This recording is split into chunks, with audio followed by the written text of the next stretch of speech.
Hi, congratulations on your new RV. We're really excited for you. Please make sure before you're signing that you bring the following items with you. If you're a cash buyer, please make sure that you bring a cashier's check, no personal checks at time of signing, or you may bring actual cash. If you're a finance customer, please make sure that you bring proof of insurance listing your specific lien holder. If you need that information, please call us ahead of time. Also, make sure that you bring all valid driver's license of all persons that will be listed on the title. If you have a trade that you're trading in with us, please make sure that you bring your 10-day payoff as well as your title and all persons who will be listed on the title of that trade. Arrive 30 minutes early before your appointment time so we can properly inspect your unit, and also make sure that you have the fridge on and running prior to arrival. If you have any questions, please feel free to give us a call at 810-686-0710. Thanks so much. Have a great day. Hello, this is Mike with TradeWinds RV Center, here to congratulate you on your purchase of your Jayfeather 25 RV travel trailer. Has picked a really cool trailer here. I'm here to walk you around it, show you how to use a few things, get the best out of your camping experience. Let's start by talking about arriving at the campsite. A couple things to take into consideration. On your campsite, your awning, leave plenty of room for that to come out. On your off campsite, of course, your slide.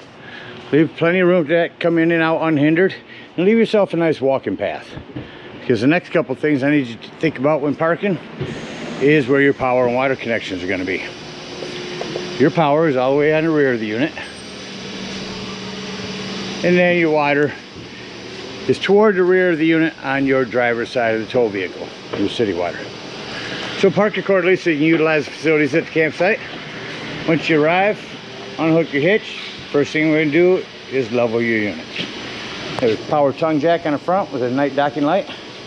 Simply lower or raise the unit to your level. There is a manual override right here if you don't have power, and a hand crank.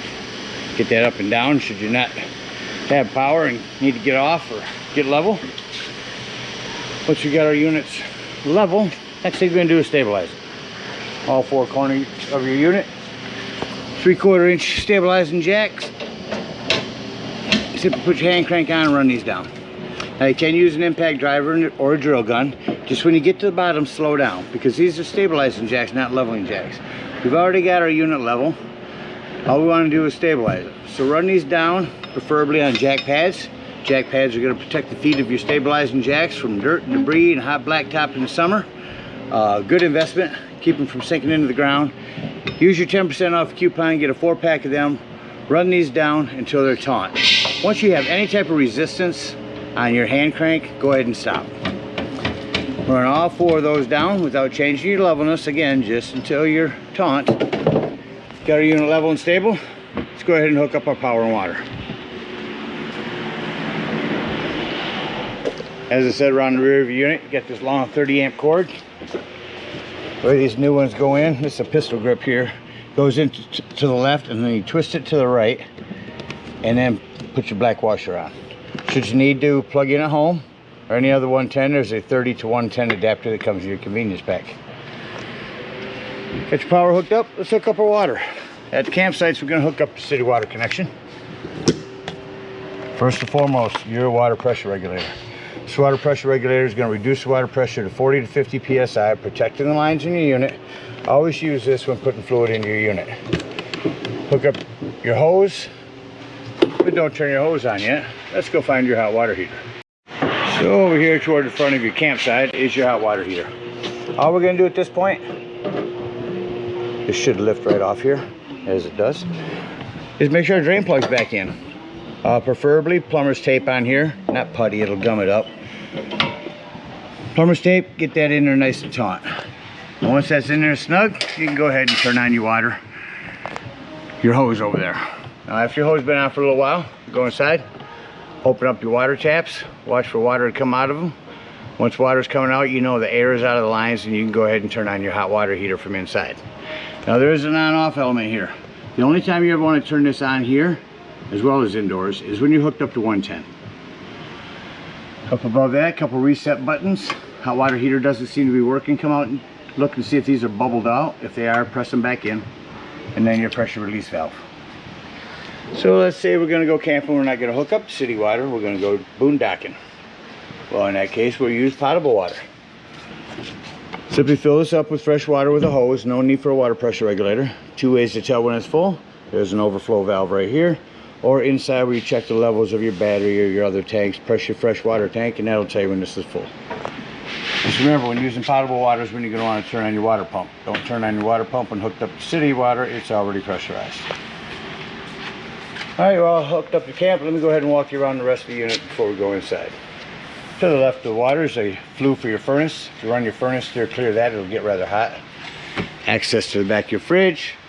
A couple outdoor speakers and a vent for your microwave. This prep for TV out here. You can go ahead and plug in 110 and cable here. Again, your hot water heater. On your awning, I haven't ran it all the way out. I want to show you how to bring this flap down. But on your awning, if it's raining, you want to pitch it away from a certain part of the tent, campsite, go ahead and pull that down. That'll tilt it this way to run the rainwater off this end. You can do the same on the other end, depends on where your picnic table's at. Here, pass-through storage with your hitch work. Coming around front, your propane does have a cover and is on a regulator. Simply point this toward the tank you wish to be using, lefty-loosey to open. Again, check your batteries. Prep for solar. You can plug in a solar panel here, and that'll trickle charge your batteries. And your pass-through storage here. Let's turn this on. This is your battery disconnect. That'll disconnect all the battery power to the unit. That'll come important later when I talk about your carbon monoxide propane detector. So you do have slide covers on. Speaking of slides, this seal here, add to the longevity of the life of it, you want it to stay nice and pliable. Well, they actually have a spray that you can spray on those. Good investment as well. Come around to the back side here. So you'll dump here, but your handles are here and underneath this slide, which will be easier to access when leaving the campsite and the slides closed. There's a second gray holding tank handle up here as well. And then your low point drain.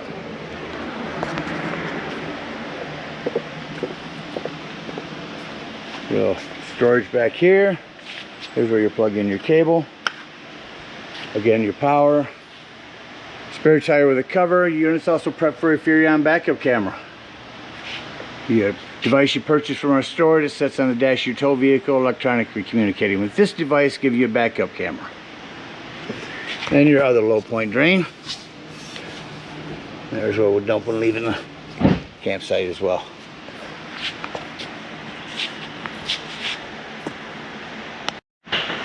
This is the new J-port system. They actually have a big bar that'll sit in there and a table that you can purchase and grill that goes there. And lastly, you have a step light. That about covers everything on the outside. Let's go take a look on the inside. So coming up inside the unit, first thing I like to always point out is the fire extinguisher. Make sure that you and everyone that's camping with you knows that the fire extinguisher is located at the entry doorway. So coming up from that fire extinguisher is our control panel. So here's your brand new battery. Here's where I said you can press for fresh to tell when your potable water is full. Your black and gray tanks. Here's where you turn on your water heater if hooked up to electric, your water heater if hooked up to gas, your water pump if using potable water, our awning light, living room lights. Our slide, we'll run that back in later. I just want to run this awning out the rest of the way. So the bottom of the awning is white, top is kind of a grayish color. You see this white flap come down? Stop right there at about 90 degrees and you can see your bar. But I want you to see that it will extend past that. We don't need to do that. One day they'll design one that stops where it's supposed to stop. So just keep an eye on it. Run it out till that flap falls down to 90 degrees, and that's about as far as you want to come out. As I run your awning in, I'll tell you about this template here on the wall. This is where it's wired for solar. If you ever decide to completely wire the unit for solar, this is a template for the techs to use. Continuing in. Right above my head is your smoke alarm. Awning in, awning light off. All right, let's continue through the unit. Your television here. Close your door. Around the corner, Insignia TV.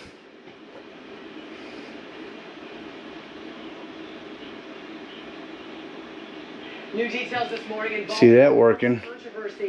What I want to show you though is when you get to the campsite, before you run your digital channel scan, look down here to see if you're hooked up to cable or antenna and press accordingly. Sound system. Set up to auxiliary. Let's get it to some music here. I don't know if we'll pick up anything inside this building, but we'll get it going. So AM, FM, Bluetooth, auxiliary, indoors, outdoors. Whatever's blue is on, it's red, it's off. Touch it for mute, hold it in for off. Furrion fridge, all electric here. Your microwave, self-explanatory. You have a fan and a light. Your glass top makes an excellent backsplash. Turn on your panel light. Goes from blue to red. Hit your spark when your gas is on. I haven't turned that on. This will light up. Same thing with the oven. Just turn it to the green, to the flame here. Spark it here. That'll light your oven. Then set it to the desired temperature. Turn the panel light down, and you've got an oven light. Little pop-up power station that you can tuck away. A lot of these lights are individual lighting. Come around the corner here. You've got your access panel to your breaker box and fuses. A ton of 15s in there. Highly recommend having a handful of those with you when you go camping. Extension here. Or snap it back down. Coming into your bedroom here, it is prepped for a TV. Here's where you want to put your TV backer. You do have a hand crank open exhaust vent in here. Charging stations. Highlights for back here. More individual lights.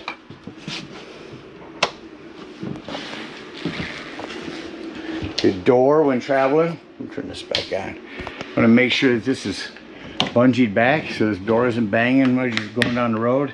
Same thing in the bathroom as we head that way. Table will lift up. Lift your table straight up off these legs. Tuck the legs away. Put your back cushions on top. As your table sets on these bars here, gives you another sleeping area.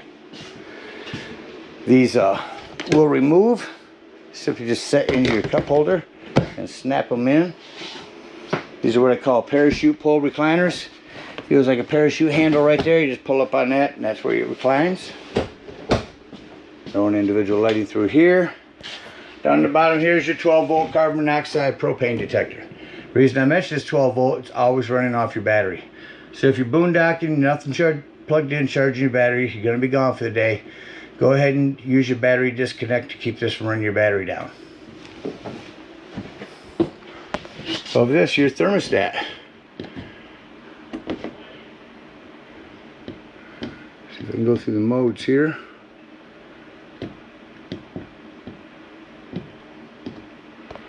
So you had to hold that mode button in for a little bit longer. So now it's on cool. Go ahead and shut the AC off. AC shuts off quickly. Hold that back in. We're going to come off cool to heat. Shut off the heat. You'll notice that the heat always takes longer to shut off than anything else. The fan does. 110 with GFCI reset in the bathroom. A lock for this door, but again, as I said, as you travel, make sure this is snapped back nice and tight here. As well as your shower. Important to have this snapped in as well. Alright, I think that about covers everything on the inside. Let's act like we're leaving the campsite. I like to go here and shut off my main lights, because then I can walk around and see all the individual lighting that I need to shut off.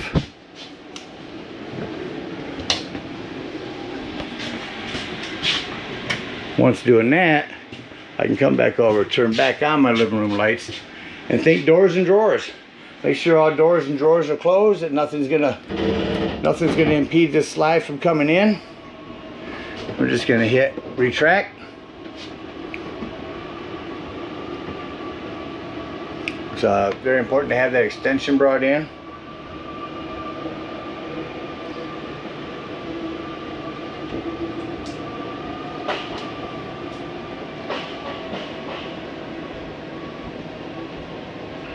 I do want you to hear that little grinding noise. It's okay to hear. There's nothing wrong with your slide.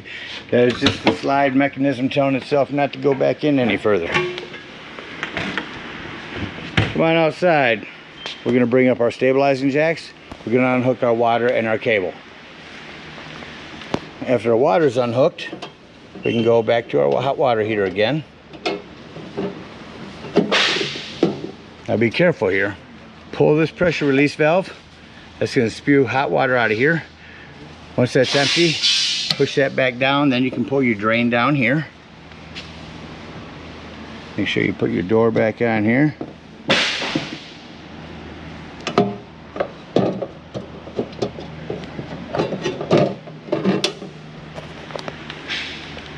Come around to our off campsite. We're going to dump some water. Low point drain number 1. We're using potable water. I'm going to open that one. And back around here. If we're using hooked up to city water, you can dump it right there. Our water's dumped. Some places let you do it at the campsite. Depends on how much you've got. Hook up your hitch and head out up to the dump station. Now park accordingly at the dump, because your dump is going to be all the way at the rear on your driver's side of the tow vehicle. Take the sewage hose, come to your convenience pack, hook that up. First thing you do is pull this black handle. Now if it sounds like that one's no longer draining, leave that handle open, again with your water pressure regulator. Come to this top black tank flush. Hook up the hose at the campsite, at the dump station, excuse me. Turn that on for a good 5 minutes and wash your black tank out. After that's done, unhook that. Close your black handle. Pull this first gray handle. When that sounds like it's no longer draining, go ahead and pull this second gray handle up here. After that's done draining, you can unhook your hose and conveniently and sanitarily store it right inside your bumper here. Again, thank you guys so much for your purchase. Hope you enjoy this Jayfeather for many years to come. Happy camping.